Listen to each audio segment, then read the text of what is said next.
जय श्री राधे। श्री पूजा में आपका स्वागत है। श्रीमद् भगवद गीता के पास आपके हर प्रश्न का उत्तर है, चाहे आपकी कोई भी परेशानी हो, कोई भी इच्छा हो। श्रीमद् भगवद गीता आपके हर प्रश्न का उत्तर देती है, आपकी हर समस्या का हल देती है, चाहे वह परेशानी आपके मन की हो, धन की हो, या आपके शरीर की हो, या आपके रिश्तों की हो।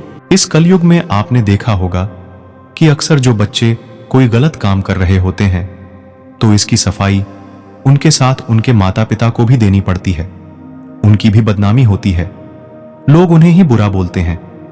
लेकिन क्या आप जानते हैं, वास्तव में कोई भी माता पिता कभी भी अपने बच्चों के कर्मों की सजा नहीं भुगतता, बल्कि बच्चे ही अपने माता पिता द्वारा किए गए कर्मों की सजा भुगतते हैं। यमराज की एक पुत्री थी जिसका नाम सुनीता था। वह बड़ी ही नटखट और चंचल थी।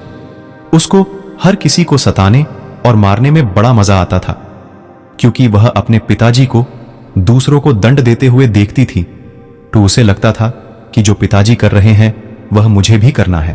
वह पाप और पुण्य का अंतर नहीं समझती थी, इसलिए खेल खेल में किसी के अच्छे कार्य में बाधा डालती और किसी को अकारण मारने लगती।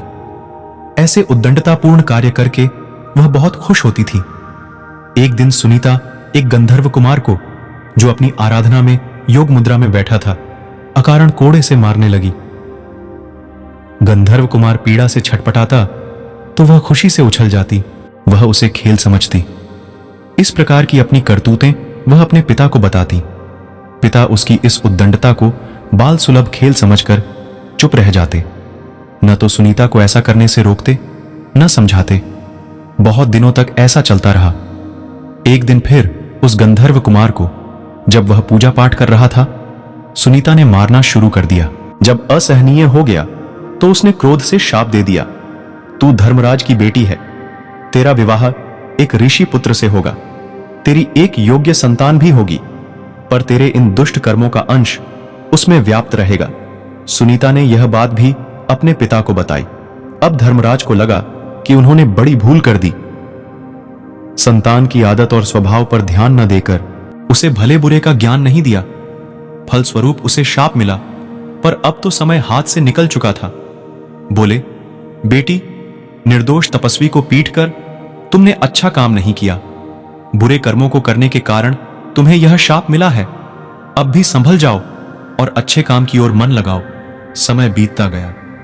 कन्या बड़ी हुई तो उसके विवाह की चिंता हुई। उसके शाप को जानकर कोई उससे विवाह करने को तैयार नहीं होता था। कौन उससे पैदा होने वाले पापी पुत्र का पिता बनता? जब कोई उपाय न रहा तो रंभा अप्सरा ने उसे मोहिनी विद्या सिखा दी। अप्सराएं तो इस कार्य में सिद्ध होती थीं। अब उसे किसी को भी मोहित करने की विद्या सिद्ध हो गई। एक दिन रंभा उसे अपने साथ लेकर वर की खोज में निकली। एक नदी के तट पर उसने अत्रि कुमार अंग को देखा। सुनीता अंग को देखते ही उस पर मोहित हो गई। रंभा की माया तथा अपनी मोहिनी विद्या के बल पर उसने अंग को भी मोहित कर लिया। दोनों को एक दूसरे पर आसक्त जानकर रंभा ने दोनों का गंधर्व विवाह करवा दिया। दोनों सुखपूर्वक रहने लगे। कुछ दिनों बाद उनके पुत्र हुआ, जिनका नाम वेन रखा गया। वेन अत्रि वंश के अनुरूप ही अपने पिता अंग के समान धार्मिक, सदाचारी तथा रजोचित्त गुणों से संपन्न था। आचार विचार और व्यवहार में सब उसकी बड़ी प्रशंसा करते। अच्छे कुल में उत्पन्न होने के सभी लक्षण उसमें दिखते थे। पर मां के एक दुर्गुण के कारण, जिससे वह शापित हुई थी, धीरे धीरे वेन में भी वे दुर्गुण प्रकट होने लगे। सुनीता समझ रही थी कि उसके संस्कारों का परिणाम शापग्रस्त इस पुत्र में उतर आया है। उसके हठ तथा उद्दंडता पर किसी का वश नहीं था, सब विवश थे। वेन के इन कर्मों से प्रजा दुखी रहने लगी। महाराज अंग को अपयश मिलने लगा। जब सब प्रकार से वेन को समझाकर हार गए तो अपयश से बचने के लिए एक दिन निराश होकर अंग ने चुपके से घर ही त्याग दिया। राजा के बिना अराजकता और बढ़ी। आर्षियों ने अंग पुत्र वेन को राजा बनाया और समझाया, तुम्हारे दुष्कर्मों से दुखी होकर तुम्हारे पिता ने राज्य त्याग दिया। अब तुम अपना राजकीय उत्तरदायित्व समझो और सत्कार्य कर प्रजा को सुख दो। पर वेन राजा बनकर तो और प्रमत्त तथा अहंकारी हो गया। बोला, आप लोग मुझे ज्ञान मत दीजिए, मैं स्वयं बड़ा ज्ञानी हूं। ईश्वर, धर्म, शास्त्र आदि सब मेरे आदेश से स्थापित होंगे। मेरी ही आज्ञा से धर्म होगा, शास्त्र वचन होगा। आप लोग अब मेरी आज्ञा के अनुसार चलिए और मुझमें ही ईश्वर, धर्म तथा शास्त्र की छाया देखिए। ऐसे विचारों वाले वेण के कार्यों से देश में अराजकता बढ़ी, सारे धार्मिक तथा सत्कार्य बंद हो गए। हर चीज का अंत होता है।